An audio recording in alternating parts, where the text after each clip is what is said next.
I received three questions from Facebook, from friends. So the first one is from Albert. He said, I am able to make my mind peaceful in meditation. But when I go to work, I'm stressed and restless like everybody in my office. So I go back to meditate and make the mind calm again. I just go between peacefulness and not peacefulness, or to stop these cycles. I have a family and I work and I cannot become a monk.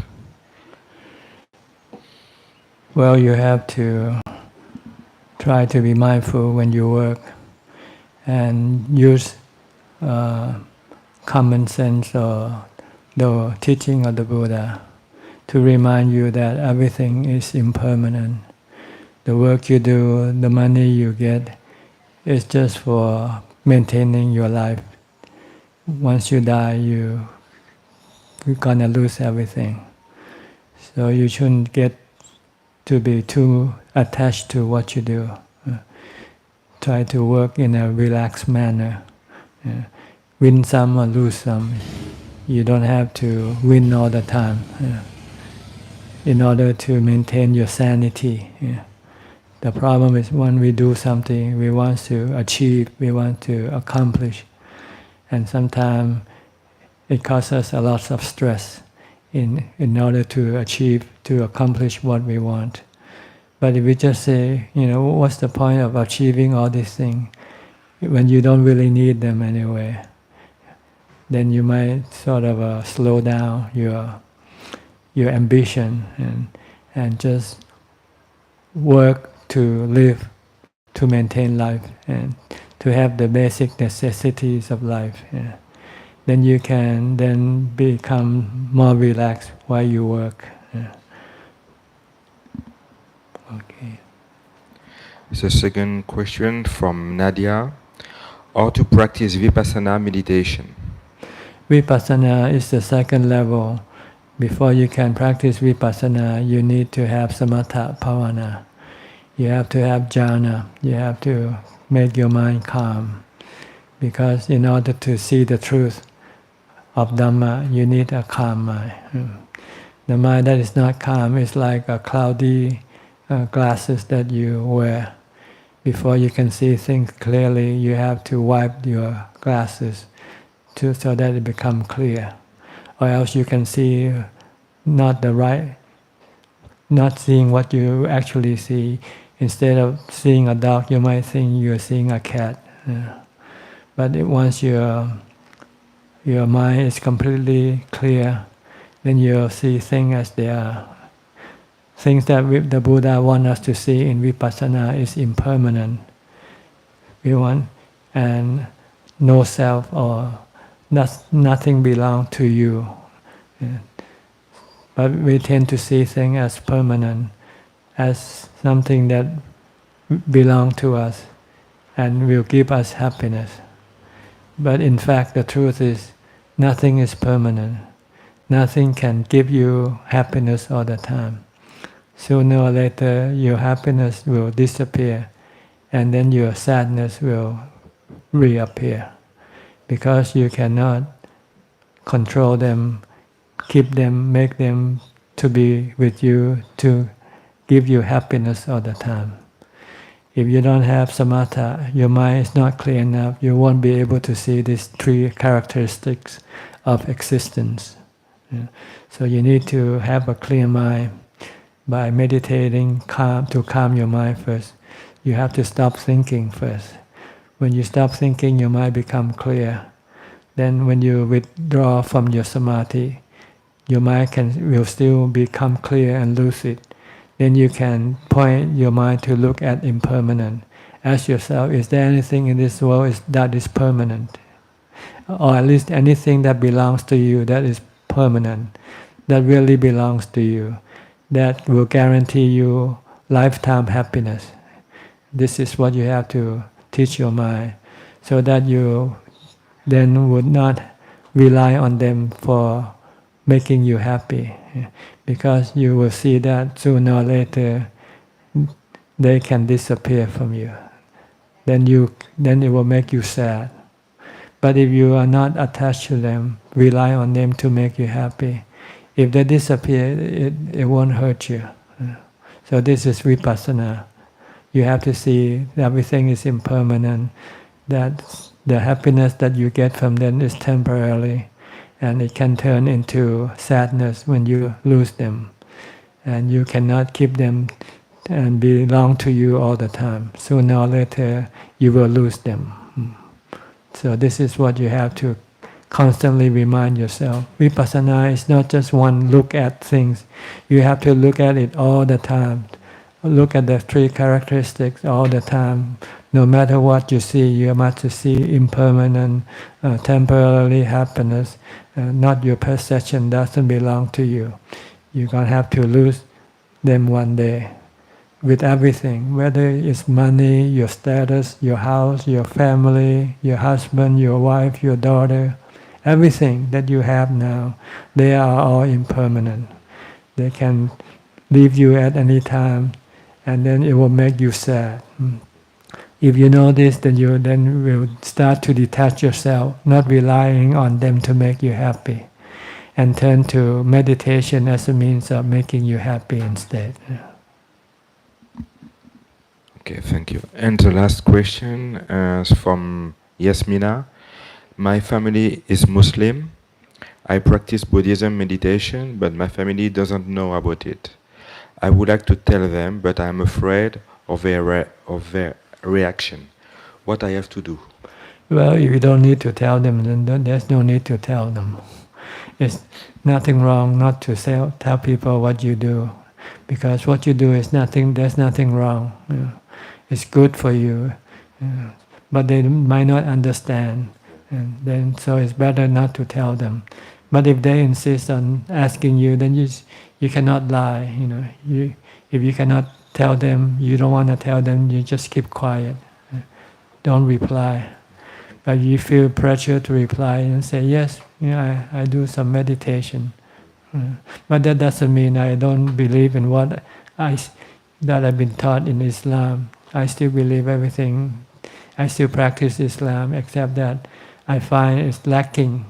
It's not making me whole. But when I practice meditation, it gives me more happiness. And it doesn't mean that I have to denounce Islam. Buddhism doesn't ask anybody to denounce anything. You can still keep your faith. You can still be Christian. You can still be Muslim. And you can still follow the teaching of the Buddha. Because the teaching of the Buddha is universal.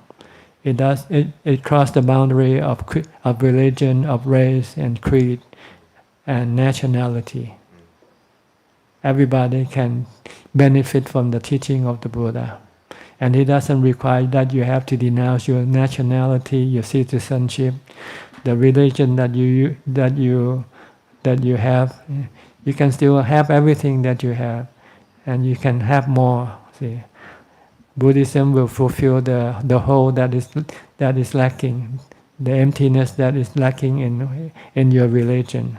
It will make it whole and complete. Thank you. I think it's enough for today. You have any question? Okay, come on in. Take the microphone.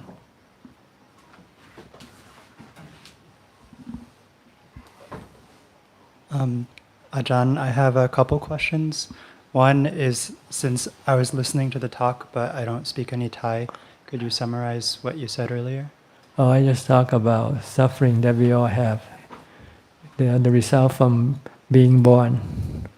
Once being born, we will be subjected to aging, sickness, and death, and separation, and all kinds of problems that we are facing right now.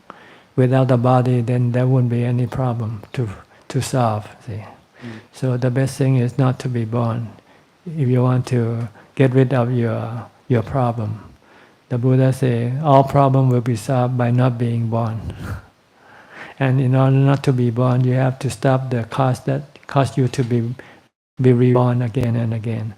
The causes are the three cravings: craving for sensual pleasure, craving for being, and craving for not being.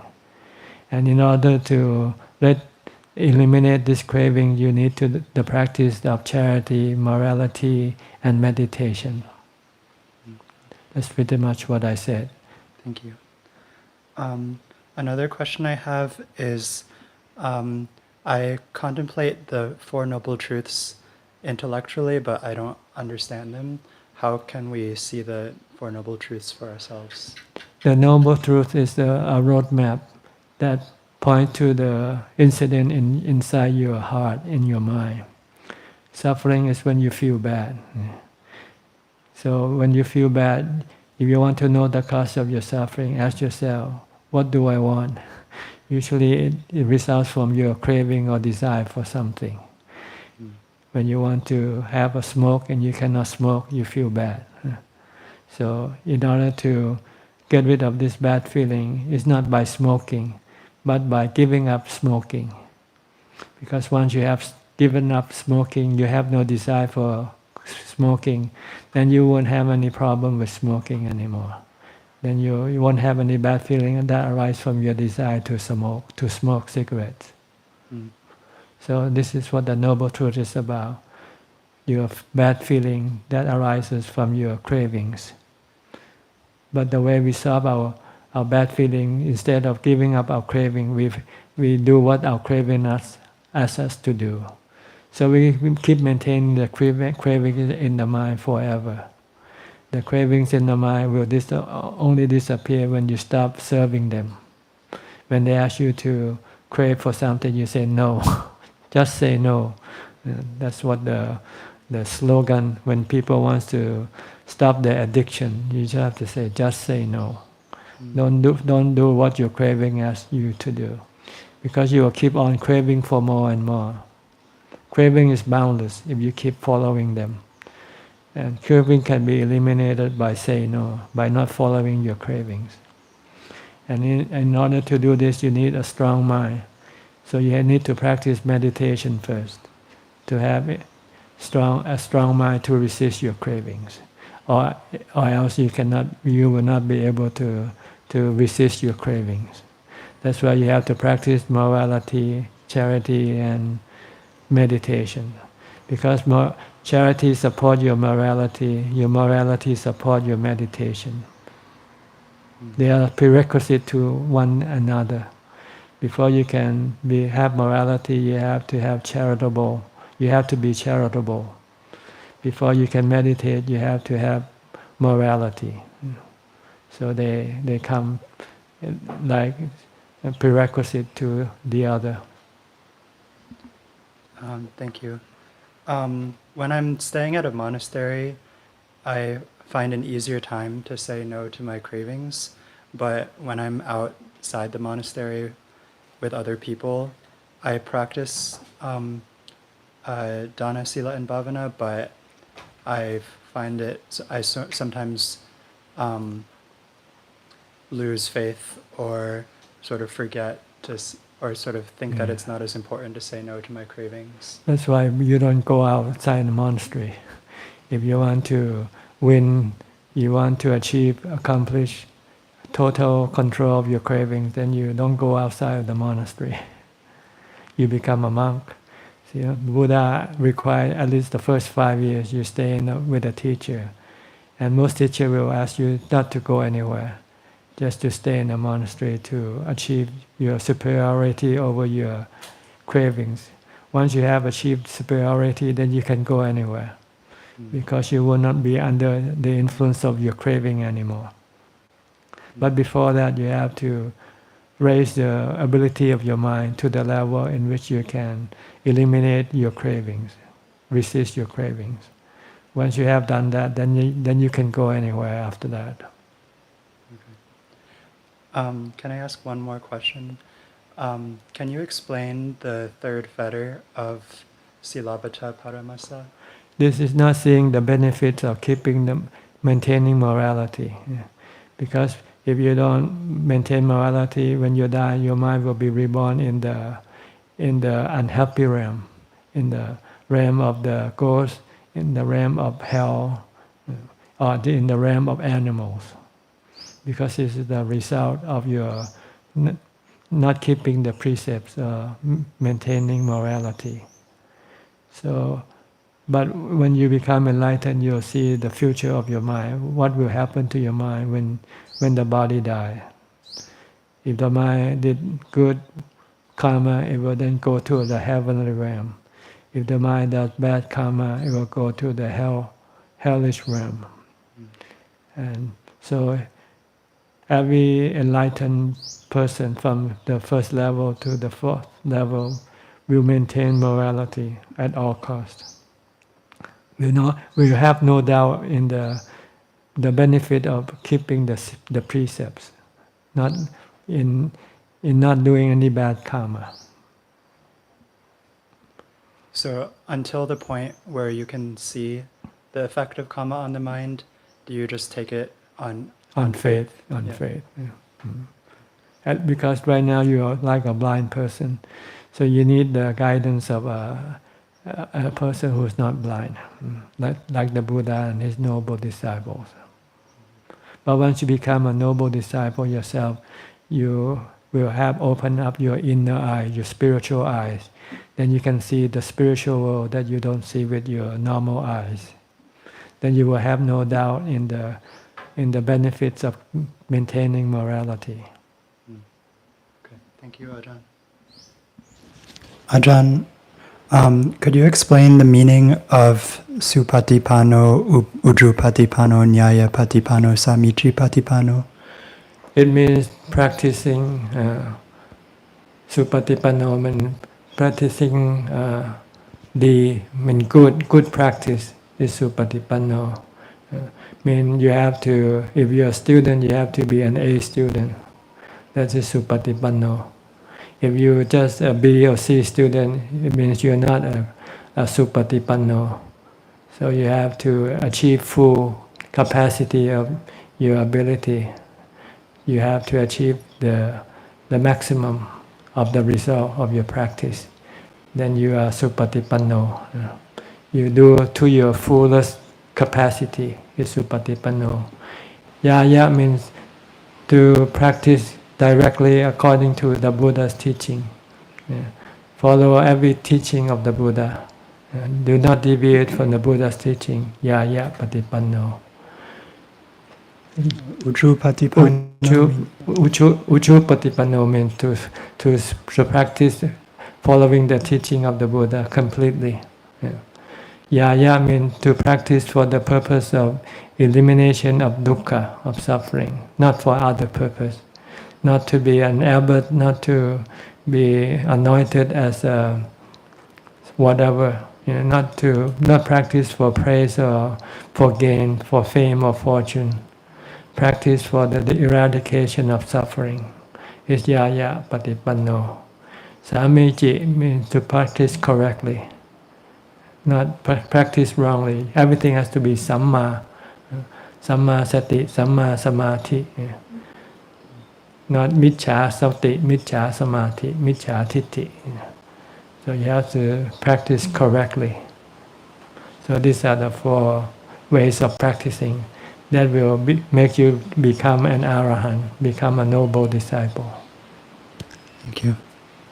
Okay. Actually, one question did kind of come up that I was thinking about a little bit lately. I'm curious what you think about whether is anatta no self or not self, and is it more of a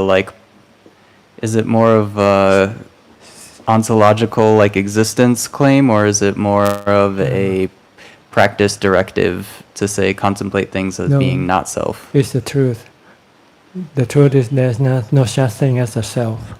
Self is just a perception, a concept created by the mind, by your own thoughts. And you firmly believe in these thoughts. Like some people believe God created the world, for instance. They're just concepts to interpret the truth. But the truth is, in fact, everything is part of nature. They are a natural process. Like your body and mind is a natural process. It's made up of the 4 elements that come and go. So there's no self in the body. The mind who attaches itself to the body then through its own delusion, believe or think that the body is itself. So the self come up from the belief through the ignorance of the mind. The mind doesn't know itself, first of all. It doesn't know who it is. And when it is connected with the body, it becomes attached and then to the body, and then have this perception that this body belongs to it. So this is just a mistake, a case of mistaken identity. The truth is there's no self. Self is just a concept that created by the mind. You think you are, therefore you are. You think I am, therefore I am. When you stop thinking, the I am disappear. When you meditate, when your mind becomes fully calm, then your thoughts stop creating any concept. Then you start to see life in a different dimension, different perspective. The perspective of no self. But for people who doesn't meditate, who doesn't stop their thoughts, the thought will continue generating me, my, I, and myself all the time. It's just a concept created by the mind. Everything is part of nature. The trees, meet the body. The body is just like the tree, made of the four elements. The only difference is the body has the mind connected to it, and the mind uses the body as the means or the medium to have happiness by seeing, hearing, and touching and feeling things. And then suffer because the body is temporary. The body is subjected to aging, sickness, and death. So if you're smart, then you say, I better not rely on the body as a medium to make me happy. So you learn to meditate. Once you can meditate, then you can have peace and happiness inside yourself. So you don't need to use the body anymore. Then you don't need to rebirth. You don't have to be reborn. Or else if you keep using the body, you will keep coming back. Once this body dies, you will go look for a new body.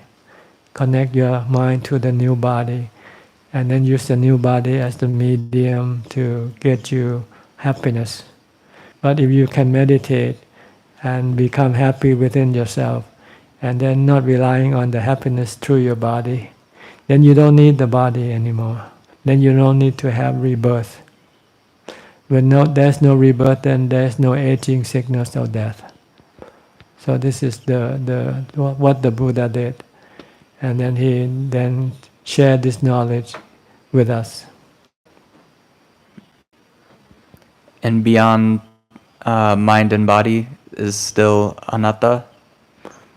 There's no beyond mind and body. No beyond mind and body. Yeah, everything is within this realm of the mind and body. The realm of the 6 basic elements.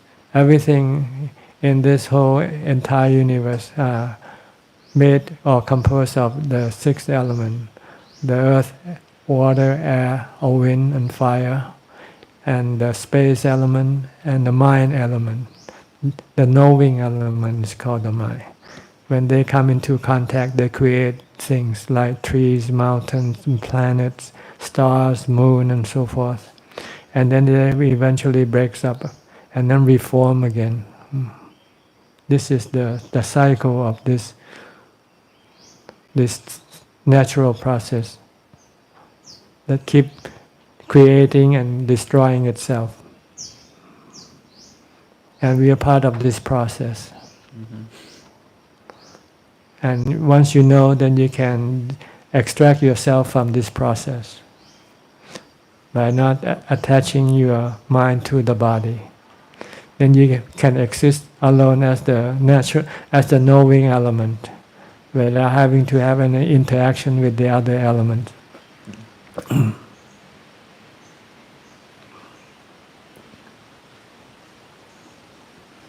So the knowing element continues to exist, although not being a self? As the pure element, as the pure mind.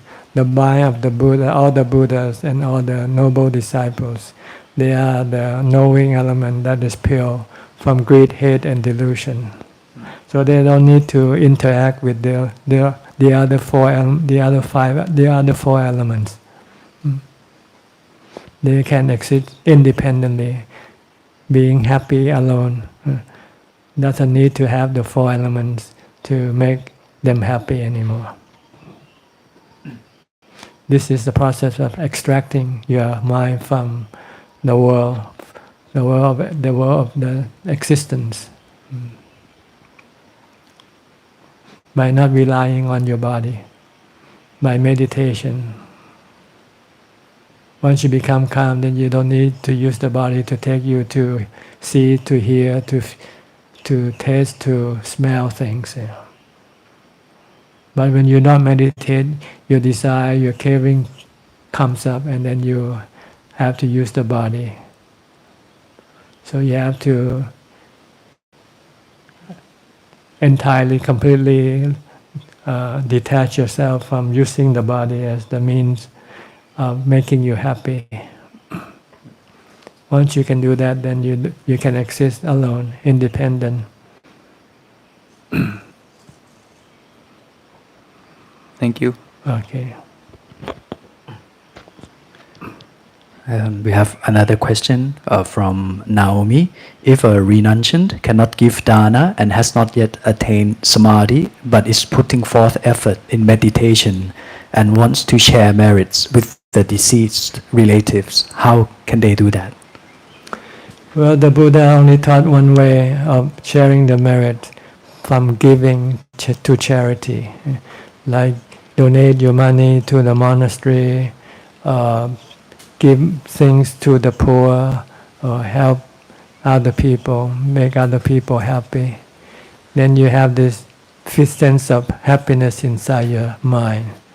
Then you can share this sense of happiness for the departed, for the spirit.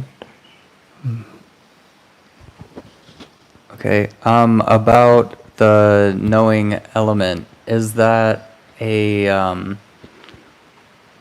it a different knowing element that is knowing this mind body that's different from the one that's knowing your mind body? Your mind is a knowing element. The mind is the knowing element? But it also think. It also think, it also feel. It also have desire and craving and so forth.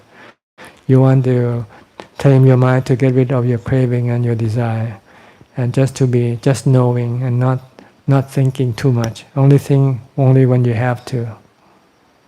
Is that the same or different than the vijnana part of the vijnana kanda? Vijnana is part of the knowing element. It's part of? Yeah, the knowing element has four small function. No, the vedana, sanya, sankhara, vijnana. These are part of the knowing element. Okay. Feeling, thinking, perceiving, and receiving information from the senses. Okay. The vijnana. So could you say the four nama khandas make up the knowing element? Not make up part. It is the offspring of the knowing element. The knowing element is the father, is the controller of the four nama khanda. Okay. And is that related to when they use the word chitta? The chitta is the knowing element. Chitta is the knowing But element. the chitta usually refers to the thinking mind, while the heart refer to the knowing mind. Okay. All right. But it's the same thing. It's just we're talking about the knowing element. Like we're talking about a car. You can talk about the transmission. You can talk about the air conditioner. They are parts of the car. Okay? Okay. All right. Yeah, thank you. People use different terms sometimes, so it can get kind of confusing. But after a while, you understand they basically refer to the knowing element. Only refer to which aspect of the knowing element. Sometimes they refer to the air conditioner. Sometimes they refer to the accelerator, to the engine. Yeah. It's the same thing. Uh-huh. And then there's one other term I heard that's similar to is vijnana anidasana. Vijnana has two meanings. The vijnana in the four namakandas. And the vijnana refer to the knowing element when it exists without the body. We call this the spirit, the spiritual element. It's a knowing element when it's detached from the body. When it goes looking for a new body, then we call this knowing element vijnana. Okay. Okay. Thank you. Yesterday, I asked you some questions and you talked about the knowing element.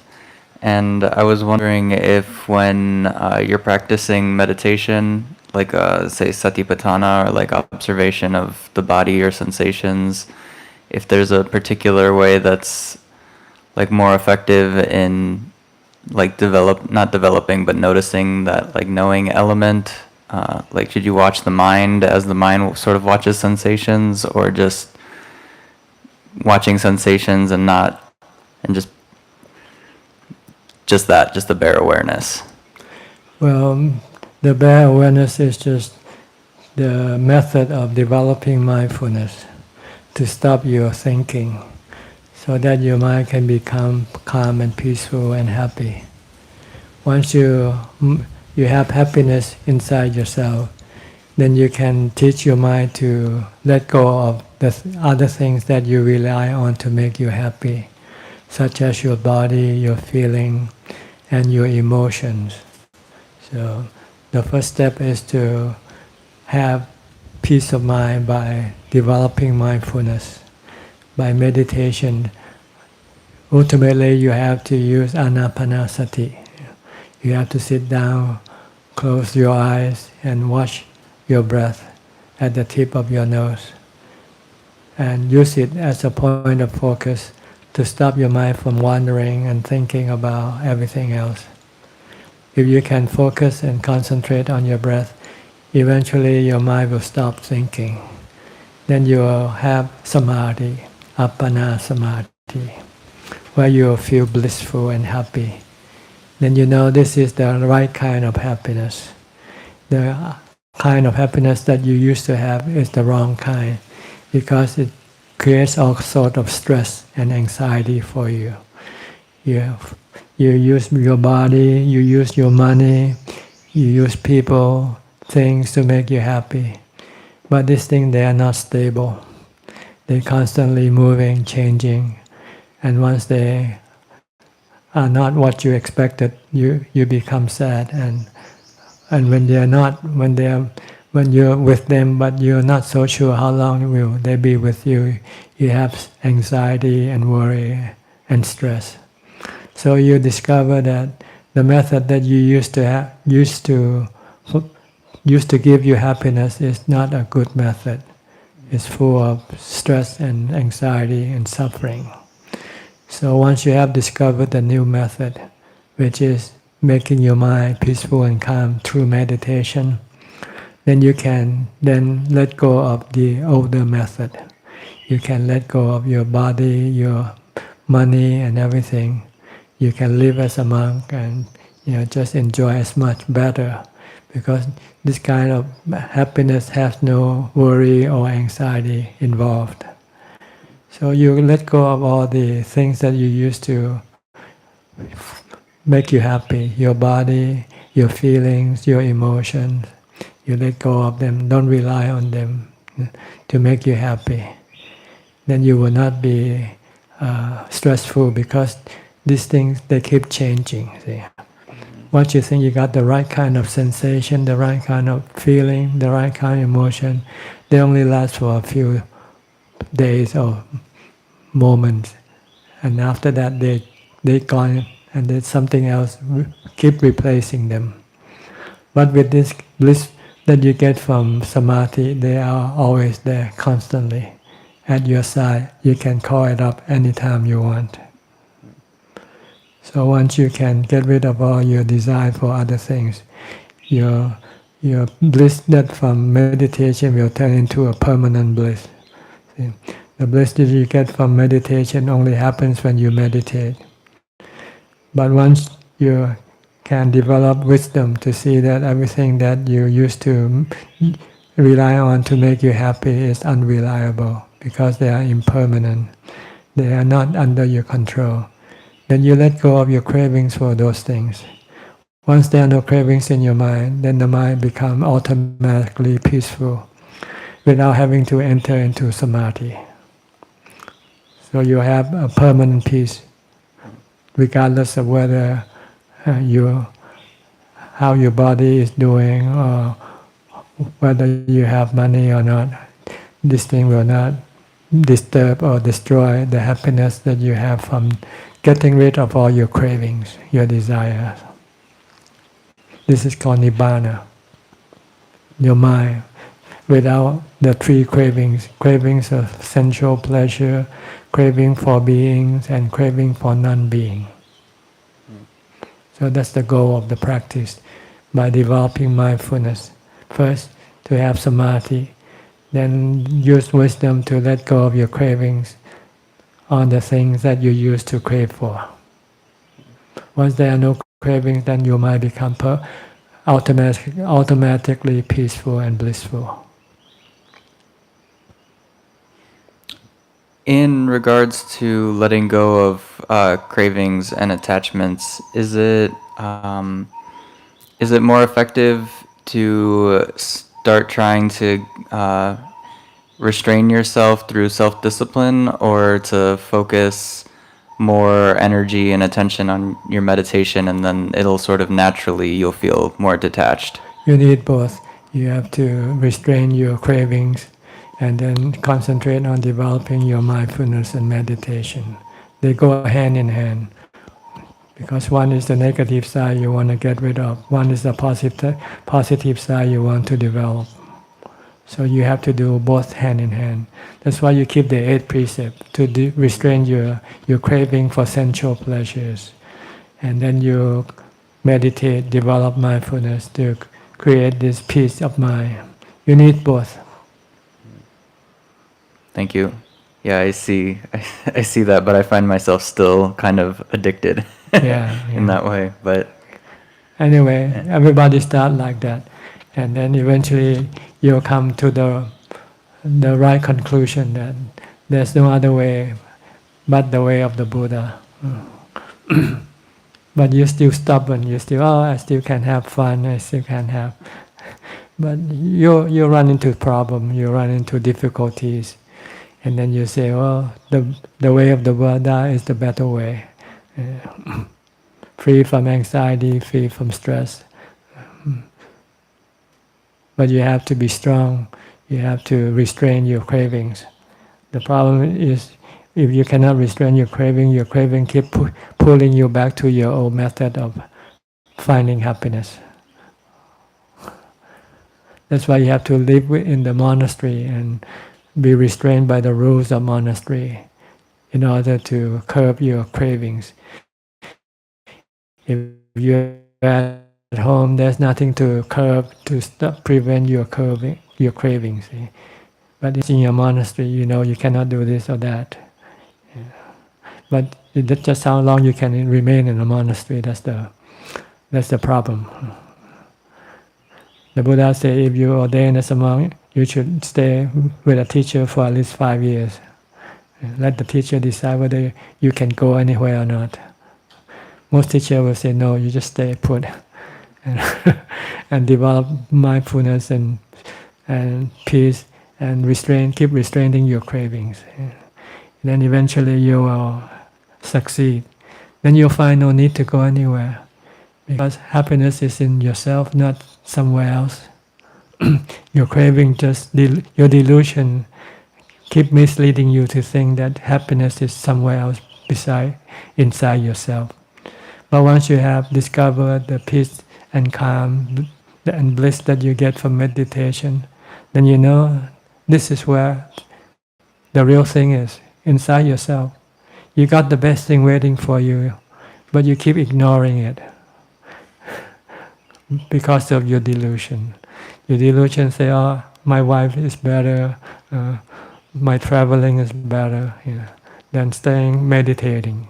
So you never meditate. You keep on traveling. You keep on looking for happiness from this person or that person, from this thing or that thing, and then you become disappointed and sad in the end when they change or when they disappear.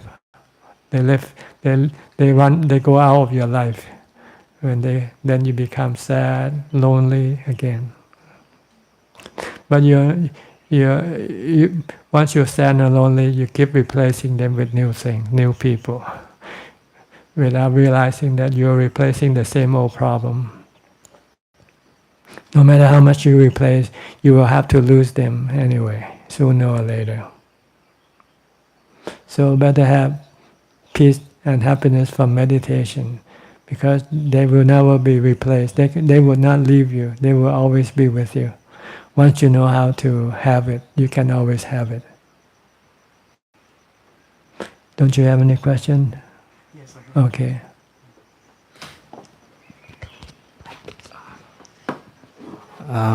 Ajahn, I have a question regarding this trying to overcome defilements. Yeah? In one of the Ajahn Dhamma talk in Thai, I heard the word called Dhamma Chasan. Mm-hmm. And I've been so thinking about doing a lot of merits and trying to build the right conditions to kind of overcome whatever obstacles. Sometimes you deal with people, and you can do as much as you can, but there are, I'm just, think that this word is quite related to what I'm thinking. May Ajahn just give a bit of more explanation in this word, Dhamma Chasan. Well, Dhamma Chasan means Dhamma prearrange things for you. Things happen by Dhamma, without you having to do anything about it. Meaning you have developed or have acquired a lot of Dhamma in your past life. Your good merit, your good karma. The good karma is called Dhamma. And the bad karma we call the defilement. So if you have done a lot of good karma in the past, your good karma will provide you with what you need in this life. You need a teacher, you'll find a teacher. You need a place to practice, you'll find a place to practice. You need to ordain, you'll find someone who will be willing to ordain for you. Everything becomes almost automatic, as if you have a magic wand in your mind. Whatever you need, as far as it is Dhamma, you will get them. But whatever you need in the way of the defilement, you usually don't get them. Okay, so this is something you cannot demand or call upon. This is something you have to develop in your past lives, in the past. So if you haven't got it, then you should do it now. Keep doing good karma. And then eventually this good karma will reward you in your future. Whatever you need, you will find that they will come easily. There will be no obstacles on your path. But if you haven't have any good karma, you'll find there are sort of obstacles ahead of you. Always find something keep preventing you from getting or doing what you want to do. Okay. Thank you, Ajahn.